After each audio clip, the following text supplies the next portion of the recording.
Assalamualaikum warahmatullahi wabarakatuh. Innal hamdalillah nahmaduhu wa nasta'inuhu wa nastahdihi wa nastaghfiruh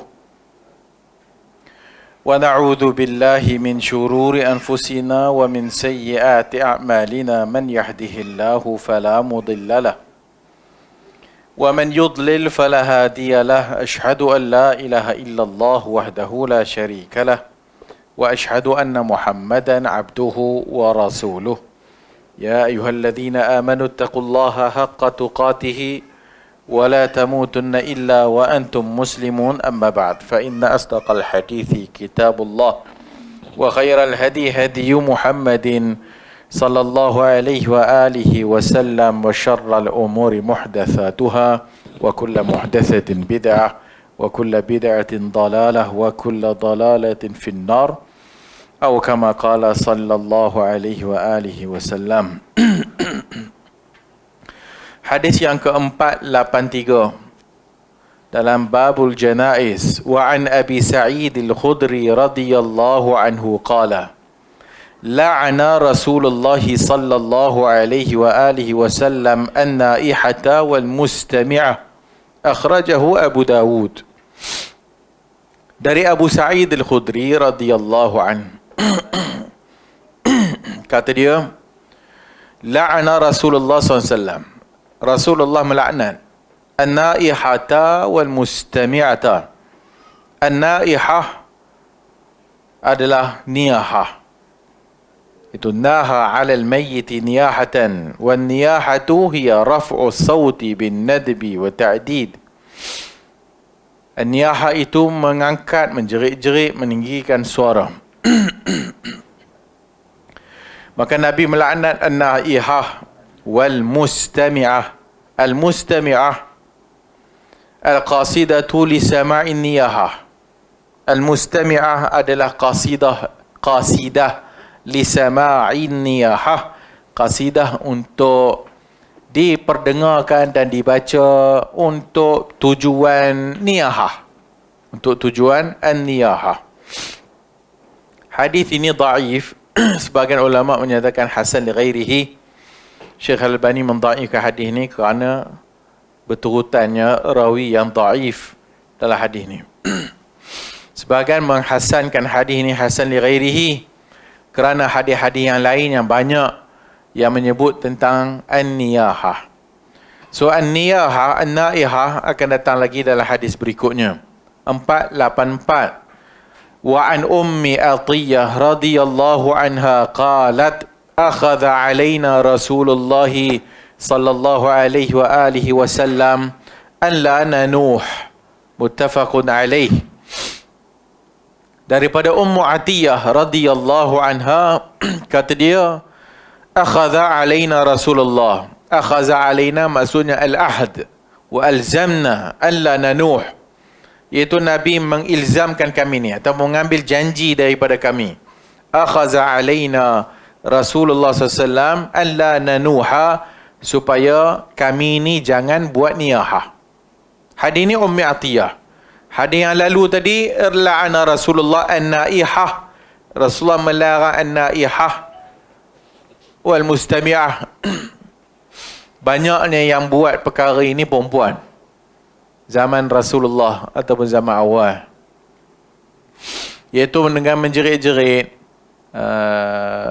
menangis-nangis, meninggikan suara, dalam bentuk menunjukkan ketidakredaan mereka kepada kematian. Itu niyahah. Hadis 485. Wa an Umar radhiyallahu anhuma 'anil Nabi sallallahu alaihi wa alihi wasallam qala al-mayyitu yu'adzabu fi qabrihi bima niha alaih. Daripada Umar radhiyallahu anhuma 'anil Nabi, daripada Nabi sallallahu alaihi wa alihi wasallam, qala al-mayyitu, mayat itu, yu'adzabu, diazab, fi qabrihi, dalam kuburnya, bima niha alaih, bima niha, disebabkan ratapan niha atas dia. muttafaqun alaihi al-Bukhari wa Muslim wa lahuma nahuhu 'anil Mughirah ibn Syu'bah. Juga diriwayatkan daripada Al-Mughirah ibn Syu'bah, juga riwayat Al-Bukhari dan Muslim. 486 wa an Anas radhiyallahu anhu qala syahidtu bintan lin nabiy sallallahu alaihi wa alihi wasallam tudfanu wa Rasulullah sallallahu alaihi wa alihi wasallam jalisun 'indal qabri fara'aitu 'ainaihi tadma'an. Rawahul Bukhari. Daripada Anas radhiyallahu anhu katanya, syahidtu, aku melihat, bintan lin Nabi sallallahu alaihi wasallam, anak perempuan Nabi Zainab, anak perempuan Nabi Zainab, tudfan, ditanam, wa Rasulullah sallallahu alaihi wasallam jalisun indal qabr, dan Nabi duduk di sisi kuburnya. Fara'aitu ainaihi tadma'an, dan aku melihat air mata Nabi mengalir. Rawahul Bukhari. Ma yukhadhu min hadhihi al-ahadith. So ada 1, 2, 3, 4 hadis yang dinyatakan oleh Al-Imam Ibn Hajar ni. Hadis 483 tadi dhaif. Jika kita ambil hukumnya sahih hasan li ghairihi, kalau dia dhaif sekalipun maknanya itu sahih. Maknanya sahih. Hadis Ummi Atiyah, Nabi mengambil janji kami supaya kami ni tak buat niyahah atas mayat.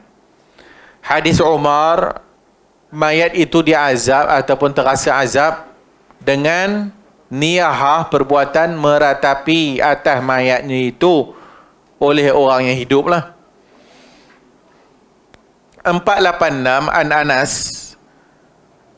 dia kata waktu Nabi meninggalnya anaknya Zainab, maka dia lihat lepas dah ditanam, Rasulullah duduk di sisi kuburnya, fara'aitu ainaihi tadma'an, maka air mata Nabi mengalir. Hadis yang dua awal, 483, 484, hadis Abu Sa'id Al-Khudri, laknat atas orang yang buat niyahah wal mustami'ah. 484, Ummu Atiyah, tidak kami berjanji untuk tidak meratap kematian, menunjukkan ala tahrim, menunjukkan pengharaman an-niyahah allati hiya raf'u sawti bi ta'diri syama'ilil mayyit, iaitu dengan meninggi-tinggikan suara, dengan menyebut mengulang-ulang syama'ilil mayyit, kebaikan mayat. Syama'il, oh dia ni gini, dia ni macam ni, dia ni nangis, menjerit lah, duk cerita. Hak tu al-mustami'ah tu. Al-mustami'ah, an-niyahah, meninggikan suara. Al-mustami'ah, duk baca syair, duk puji lebih-lebih, tak apa-apa, merepek-repek kat kubur. Maka itu juga dikira macam an-niyahah. Wa mahasini af'alihi, dan menyebutkan tentang kebaikan-kebaikan apa yang dia buat. Fa inna hazihi adatun jahiliyah, kerana ini adat jahiliyah, qada 'alaiha al-Islam wa harramaha. Dulu dia diharuskan, dibenarkan, kemudian diharam oleh Islam.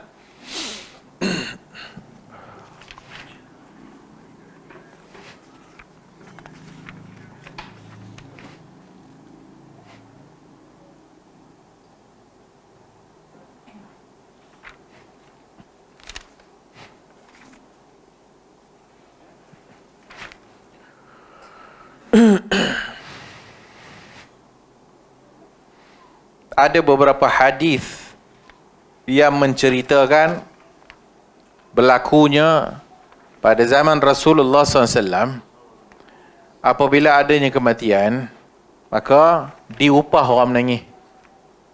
Diupah orang menangis. Antaranya kematian syuhada pada Uhud. So kematian syuhada Uhud, kemudian sebahagian memanggil untuk menangis kepada mayat. Dilarang oleh Umar radhiyallahu an. Ada hadis Nabi SAW juga menyatakan bahawasanya pada zaman itu berlakulah, pada zaman Nabi itu memang mereka dipanggil untuk menangisi kematian. Kemudian Nabi kata, adapun bermula hari ini tidak dibolehkan lagi. Maka diharuskan pada permulaan, kemudian diharamkan lepas daripada itu. Dalil tahrimin niyahah itu, dalil pengharaman meratap kematian itu adalah dengan lafaz hadis la'ana, dilaknat. La'anan naihah, kerana la'an itu la yakun illa fi kabirah, kerana perkataan laknat tak datang melainkan dosa itu besar. Laknat tidak datang melainkan dosa itu besar. Min kabairiz dzunub. Mislu niyahati syaqqis thawb, seperti niyahah meratapi mengoyak baju. So dia ada kematian, dia pun nangis, dia koyak baju dia. Koyaklah, whatever, macam je Superman ke, koyak. Wala tamal khadd atau wala tamal khudud, tampar pipi. Wa natfu sya'r, tarik rambut. Ataupun cukur rambut bila kematian. Wa nahwi dhalika lima fil Bukhari wa Muslim, kerana dalam Al-Bukhari Muslim Rasulullah SAW bersabda, laisa minna man latamal khudud, tidak di kalangan kami orang yang menampar-nampar pipinya. Wa syaqqat juyub, mengoyak-ngoyakkan bajunya. Wa da'a bid'awal jahiliyah, dan menyeru dengan dakwaan jahiliyah. Wa da'wal jahiliyatu hiya an-nadu wan niyahah, dan maksud dakwal jahiliyah itu adalah ratapan, an-niyahah. Maka an-niyahah itu adalah adat jahiliyah. So bila dia adat jahiliyah, bila Islam datang, benda tu ada lagi. Kemudian baru Nabi larang daripada perbuatan an-niyahah. An-niyahah, seperti yang disebut dalam 3 hadis yang awal, tidak bermakna menangis. Kerana hadis yang Anas, aku melihat Nabi menangis apabila kewafatan Zainab, kematian Zainab. Ada orang kata tak boleh guna wafat untuk selain Nabi. Boleh? Wafat ni untuk Nabi saja. Selain daripada Nabi, kita kena kata mati ataupun meninggal dunia. Tak erti bahasa Arab. Wafat tu matilah maksudnya.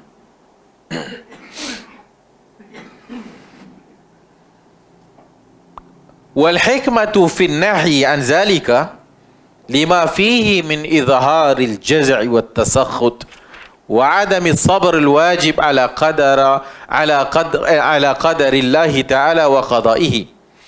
Antara hikmah dilarangnya niyahah itu kerana perbuatan niyahah itu mengizharkan suatu bentuk marah, suatu bentuk yang tidak menerima ketentuan Allah Subhanahu wa ta'ala, dan tidak sabar yang wajib, dan tidak menerima atas qadar, ketentuan dan qada Allah Azza wa Jalla. Sebab itu Islam dalam rukun iman yang ke-6 wajib beriman kepada qada dan qadar. Qada dan qadar adalah ketentuan baik dan buruk yang ditentukan oleh Allah Azza wa Jalla. Orang yang tidak beriman kepada qada dan qadar, maka dia akan buat benda yang diharamkan. Maka dia tak terima atas apa ketentuan yang Allah berikan untuk dia. Bila ketentuan baik yang Allah bagi, dia seronok. Bila Allah Ta'ala tentukan ketentuan buruk atas dirinya, dia tak rida dan tak menerima. So itu adalah bentuk tidak sabar yang wajib. Amma rida biqada'illahi ta'ala fala yajibu. Adapun rida dengan qada Allah Ta'ala itu tidaklah wajib. Wa innama yustahab. Wa minhum man qala biwujubihi. Ulama khilaf, wajib tak rida. Bukan wajib tak rida, wajib tak rida kepada apa ketentuan Allah Ta'ala. Maka sebagai majoriti kata tak wajib rida. Apa maksud tak wajib redha? Redha ni tak semua orang boleh lah. Kan? Bila ada kematian, orang tak suka kan? Bila ada kematian, orang tak suka. Dan bila dia tak suka,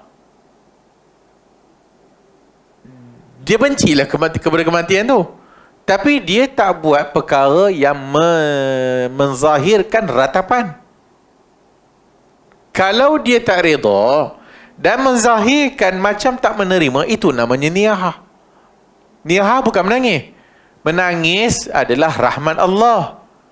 Niyahah, menangis dan semua tindakan yang menunjukkan tidak terima akan qada dan qadar Allah Ta'ala.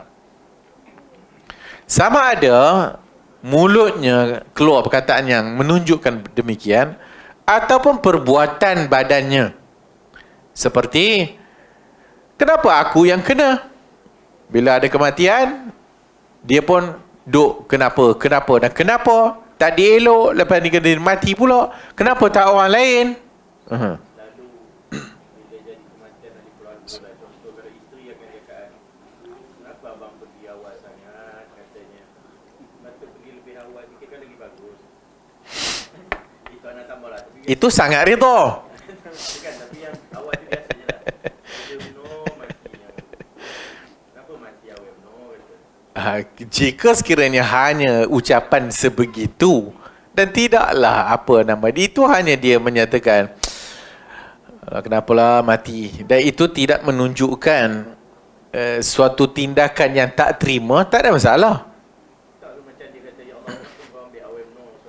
Jika sekiranya dia sebut perkataan demikian, dalam masa yang sama dia ada perasaan dia tak boleh terima ini ketentuan Allah untuk dia, dan itu ada niyahah.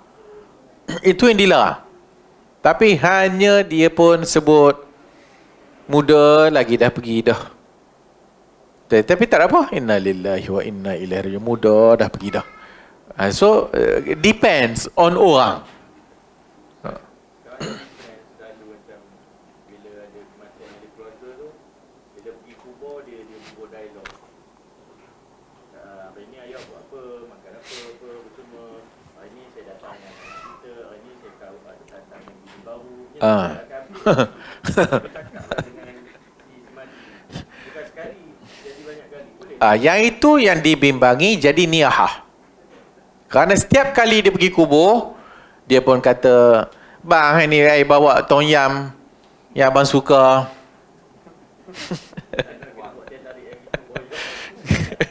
Ni saya bawa sebungkus teh tarik ni, minumlah, dia pun tongging atas kubur. Eloklah juga. So perkataan-perkataan demikian dibimbangi niyahah. Sehingga sebulan, 2 bulan dia tak habis-habis dia update Facebook dia. Abang, hari ni anak kita dah berjaya. Sedangkan abang dia tak dengar pun. Kan? Bapa apa? Iyalah macam-macam lah. Banyaklah kita tengok dalam Facebook. Itu tak disuruh oleh agama. Dan itu bukan cara orang redha dengan ketentuan Allah Azza wa Jalla. Hak yang sepatutnya, Rabbighfirli wa liwalidayya, Rabbighfirli, minta ampun, Allah maghfirlahu warhamhu wa'afihi wa'fu anhu, itu sepatutnya.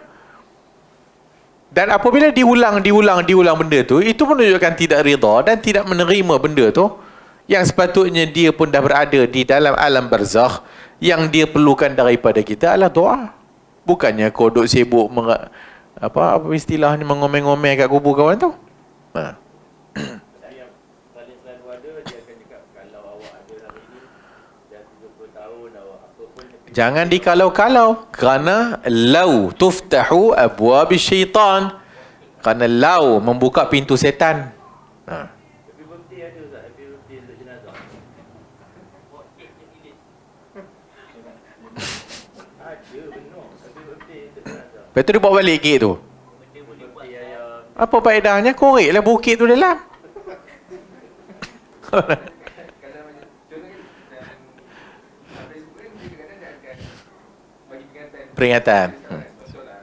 Tahun ni dia update satu kematian ayah dia. Tahun depan dia naik balik memory. Dia pun share benda tu. Buat Itu tak ada apa masalah sangat. tahu kalau bulan-bulan pertama dia tak ada masalah. Itu mengingati kepada orang yang meninggal tak salah. Mengingati kepada orang meninggal tak salah. Dan bila kita ingat, apa kita buat? Doa. Allahumma ighfir lahu warhamhu. Kita ni manusia, dia lupa. Hari pertama, hari kedua, hari ketiga dia sedih lah. Hari keempat dia dah shopping. Kan? Itu manusia. Iyalah, hidup kan perlu diteruskan. Hidup perlu diteruskan. Yang mati tu matilah. Yang orang akan kenang dia hanya 1 hari, 2 hari, 3 hari. Apabila lepas daripada itu, kehidupan kita mesti berjalan seperti biasa. Maka kita pun kadang-kadang terlupalah nak doa. Eloklah pula memori datang. Doa lagi. Allahumma firlahu warhamhu. Okey je. Kalau macam dia bukan tak ada mungkin dia terlalu sedih. Lalu sedih tu macam berpanjangan. Itu yang masalahnya nanti datang nama niyahah. Kesedihan yang berpanjangan. Maka menangis, dah menangis, dah menangis, dah menangis, dah menangis. Itulah dia niyahah.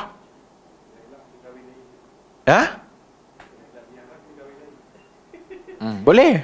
Bagus. Kan?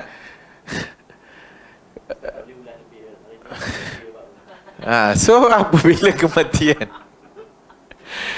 apabila kesedihan ni Islam bagi ruang untuk kita apa dipanggil? Berkabung. Kan? Dia punya alasan kata tak salah menangis sebab Nabi aku pun pernah nangis sampai buta mata. Hilangkan Nabi Yusuf.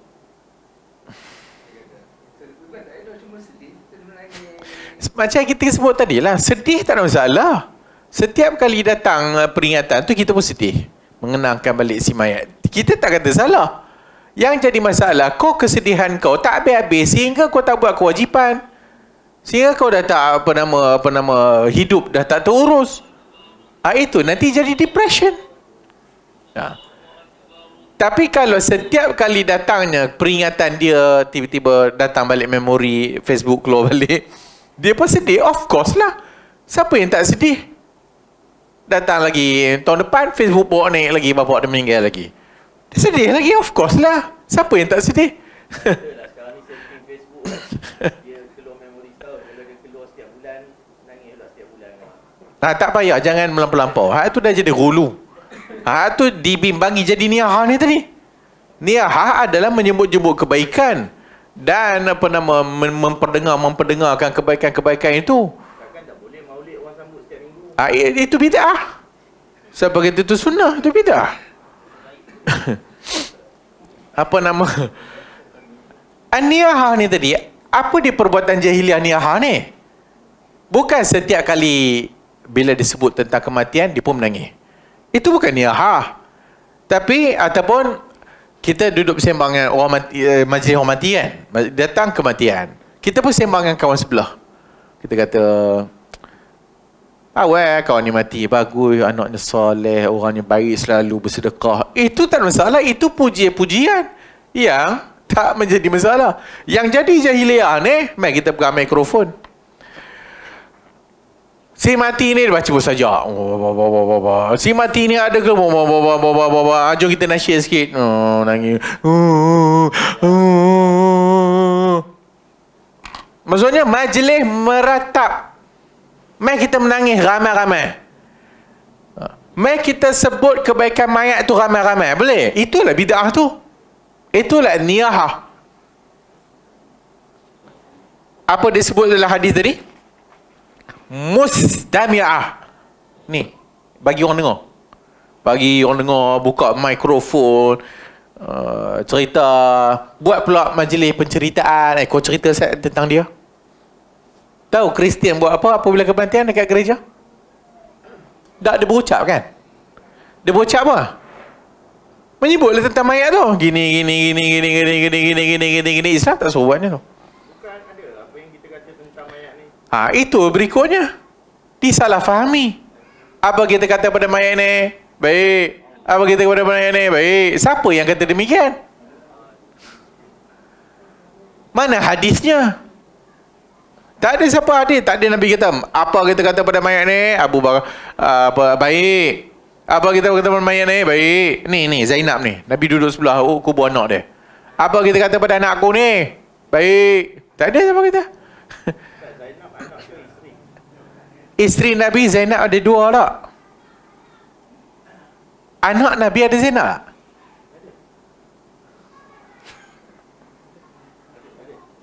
Ha?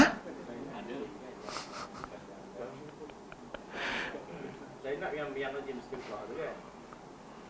Yang bila meninggal je. Macam nyanyi lah bilik. Anak Nabi ada.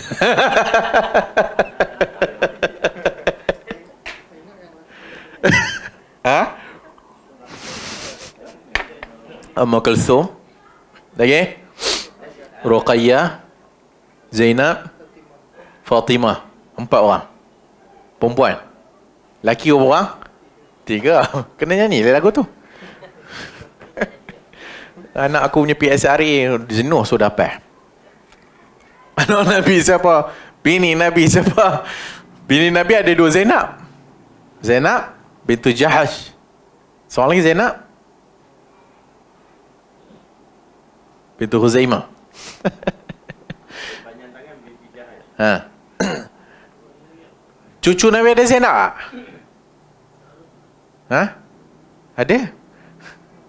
Ha, pulang-pulang senang nak apa? So, 3 lelaki. Abdullah, Qasim, Ibrahim. So, Nabi tak kata pula apa kita kata pada mayat ni. Lalu mayat, satu mayat, Nabi kata wajabat, wajabat, wajabat. Lalu mayat kedua, Nabi kata wajabat, wajabat, wajib, wajib, wajib, wajib, wajib, wajib. Sahabat tanya, kenapa mayat pertama wajib, wajib, wajib, mayat kedua wajib, wajib, wajib? Nabi kata hak mayat pertama wajib, wajib, wajib, wajib baginya syurga. Mayat kedua wajib, wajib, wajib, wajib baginya neraka. Hadis itu tidak boleh difahami apa kita kata pada mayat ni. Tak. Maka apa para ulama sebut kefahaman dia? Apabila orang itu, satu mayat dipuji kebaikan-kebaikannya dan disebut tanpa ditanya dan disuruh, maka semua orang kata bagus mayat ni seorang saleh, mayat ni gini, mayat ni banyak sedekah, gini, gini, gini, gini. Itulah maksud dia. Bukannya ada tekong. Apa kita kata pada mayat ni?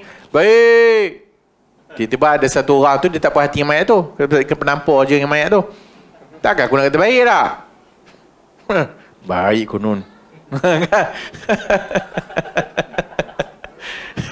Jangan mewajibkan orang. Sebab tidak semua yang salatkan jenazah tu kenal mayat dah. Ha.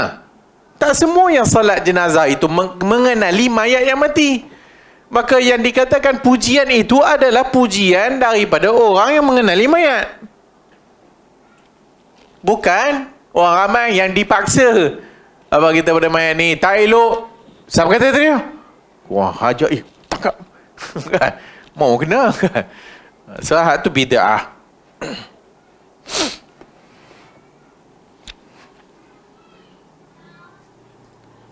Kita sebut tadi tentang qada, tentang rida. Rida tak wajib. Sebab bila kita ditimpa musibah, biasanya orang tak sukalah. Kan? Susahlah nak dapat ada orang yang bila terima musibah, keadaan sebelum dan selepas diterima musibah sama. Susah. Dan itulah maksud zuhud. Zuhud apa dia? Percaya apa yang ada di tangan Allah itu lebih dia mahukan daripada apa yang ada pada tangan manusia. Kemudian dia itu apabila dipuji pun sama, bila dia dikutuk pun sama. Tak ada bila dipuji dia suka dan bila dia kutuk dia marah. Tak, keadaan dia dipuji dan dia dihina, keadaannya sama. Dan apabila dia ditimpa musibah, keadaan lepas ditimpa dan sebelum timpa sama.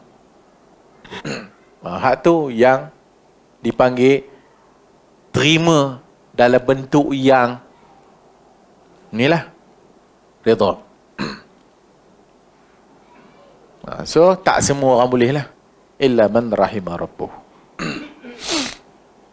Tapi yang wajib apa dia? Rida mustahab. Yang wajib sabar. Yang wajib sabar. Wajib sabar atas semua. Tak terkecuali. Wajib sabar. As-sabru inda sadmatil ula. Kesabaran itu adalah ketika mana terjadinya musibah kali pertama, time tu. Jadinya musibah, time tu dia sabar. Bukan 2 hari dah dia dah mengamuk-ngamuk dah tendang pintu, dah baling pecah meja apa semua. Sabarlah, aku sabar lah ni. Itu bukan sabar dah. So as-sabru inda sadmatil ula. Sabar wajib. Ridha mustahab.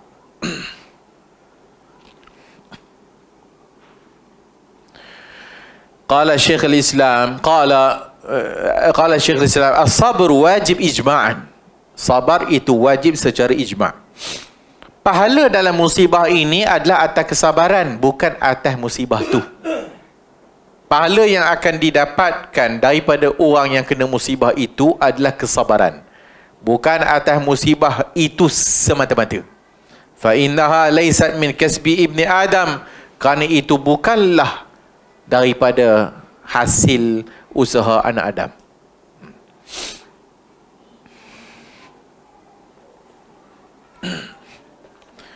Okey, dalam bab ini hadis innamal mayyita yu'adzabu bi bukai ahlihi alaih. Mayat itu diazab dengan ratapan ataupun tangisan ahli keluarganya atasnya. Wa fi riwayat al-mayyitu yu'adzabu. Mayat itu diazab fi qabrihi bima niha alaih. Diazab dengan apa yang diratapkan atas mayatnya. Hadis sahih. Man yunah alaihi yu'azzab bima niha alaih yaumil qiyamah. Hadis Bukhari Muslim lagi. Man yunah alaihi, siapa yang diratapkan atas mayatnya itu diazab bima niha alaih. Diazab dengan perbuatan ratapan orang atas dia tu. Ada dalam kurungan dan sebagai riwayat yaumil qiyamah.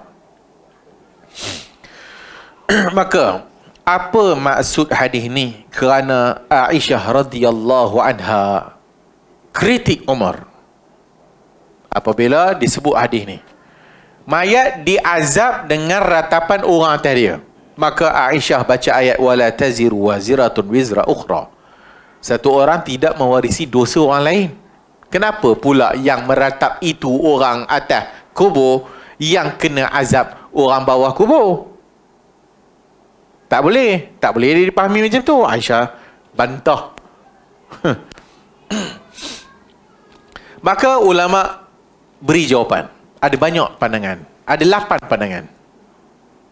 Banyaklah. Ada kata yang dimaksudkan itu adalah kafir. Orang Islam tak kena. Macam-macam. Jumhur, majoriti menyatakan apabila menjamakkan 2 hadis ni. Satu, mayat di azab dengan ratapan orang atasnya, dan ada hadis boleh menangis dah. Boleh menangis. Maka apa yang dimaksudkan meratap yang kena azab mayat dalam kubur tu? Maka apa yang disebut oleh jumhur, iaitu al-hadis mahmulun ala man awsa bin nauhi. Maksudnya hadis itu mahmul, dibawa kepada orang yang mewasiat untuk meratap atasnya. Aw lam yusi bi tarkihi, atau dia tidak mewasiatkan supaya jangan meratap mayatnya, bersama ma'a ilmihi bi anna an-nas yaf'alunahu 'adatan. Dia tahu dah adat orang akan upah orang menangis, ataupun adat orang meratap kematian. Maka dia pergi, satu, suruh, dia tak halang. Bila dia tahu adat macam tu, dia kena buat wasiat. Apabila aku mati besok, jangan meratap atas mayatku. Maka siapa yang buat wasiat demikian, dia tak kena azab. Siapa yang tahu adat memang macam tu, dia tak cakap apa, maka dia kena azab. Walihada qala Abdullah ibn al-Mubarak. Oleh kerana itu kata Abdullah ibn al-Mubarak, idza kana yanhahum fi hayatihi, kalau sekiranya dia melarang pada waktu dia hidup, dia larang daripada buat demikian, lepas matinya itu lam yakun alaihi syai', tak ada apa-apa atas dia. Maksudnya dia tak kena azab lah. kata Abdullah ibn Mubarak. Dan azab di sisi mereka bermakna iqab. Azab di sisi mereka jumhur iqab. Iqab balasan lah. Okay. Pandangan yang kedua, ni diringkaskan daripada banyak pandangan tadi. Dua pandangan ni agak makul, agak masuk akal lah. Satu, yang tadi tu, dia mesti mewasiatkan. Kalau dia tak wasiat, dia kena azab. Jika orang atas kubur ataupun ahli keluarganya meratap kematian dia, dia kena azab. Kalau dia wasiat jangan, dia tak kena, walau orang atas kubur meratap. Yang kedua, makna yu'azzab ay yata'allam bisama'ihi buka'a ahlihi wa yariqqu lahum wa yahzunu. Yang kedua maknanya, sebagian para ulama kata yang maksud azab itu bukan iqab. Azab tu bukan balasan. Azab itu adalah bermakna mayat itu merasa terseksa dengan korang duk bising-bising kat atas tu. Mayat rasa azab dengan dengar orang atas meratap kepada dia. Dan dengan deratap itu menyebabkan orang sedih. Mayat pun 5,000 kata orang. Apalah dia buat. Pingit telinga aku. Tu kan merasa azab. Bukan azab maksudnya iqab. Wadhalika fil barzakh. Yang demikian itu dalam alam barzakh. Walaysa yaumal qiyamah. Dan bukan pada yaumul qiyamah. Pandangan ni kata. Yang dimaksud azab itu adalah mayat terazab dengan dengar perbuatan orang meratap kepada mayat dia. Rasa rimah, runsin kata orang.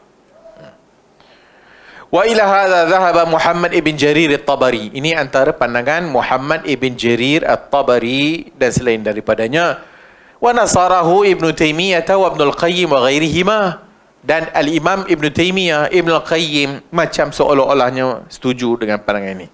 Qalu wa laysa al-muradu anna Allah yu'aqibuhu. Yang dimaksudkan itu bukan Allah mengazab dia dengan dengan menangisnya orang hidup atas dia, tetapi azab itu sebenarnya lebih umum daripada iqab. Perkataan azab lebih umum daripada iqab. Kalau iqab memang confirm fahamnya azab, kena balasan. Tapi azab ni sebagaimana dalam hadis as-safaru qita'atu minal azab. Musafir itu adalah separuh daripada azab. Kena azab balasan ke? Dah, kesusahan. Itu maksud dia, kesusahan. Kata Syekh Al-Albani rahimahullah, dulu aku setuju pandangan ni. Maksudnya, yang dimaksudkan azab itu mayat terasa terazab dengan perbuatan orang atas duk menangis-nangis tu. Bukan dia kena azab, dia rasa terseksa. Bukan kena seksa, rasa terseksa, terganggu dengan perbuatan meratap itu. Syekh Al-Albani kata, aku setuju pandangan ni. Tapi bila kemudian aku duk tengok hadis kata sebagian riwayat kata yaumal qiyamah. Hari kiamat. Bukan waktu kubur. Bila ada satu hadis yang kata hari kiamat, maka Syekh Al-Albani kata pandangan jumhur lebih tepat. Maksudnya, jumhur kata apa tadi? Jumhur kata, kalau dia mewasiatkan orang keluarganya jangan ratap, dia tak kena azab. Azab maksudnya balasan. Kalau dia tahu benda itu akan jadi kepada mana-mana mayat, termasuk mayat dia, dan dia tak bagi larangan jangan buat kat mayat dia, maka dia akan diazab. Maka itu kata Syekh Al-Albani, itu adalah pandangan yang lebih tepat kerana adanya hadis-hadis yang sebut yaumal qiyamah. Mayat diazab di dalam kubur dengan ratapan orang hidup atasnya di hari kiamat. Yaumal qiyamah. Wallahu a'lam. Itu dua pandangan yang dekat kepada benar. Lebih dekat kepada tepatlah nak banding dengan pandangan-pandangan yang lain tentang masalah meratap kematian. Ada apa nak tanya?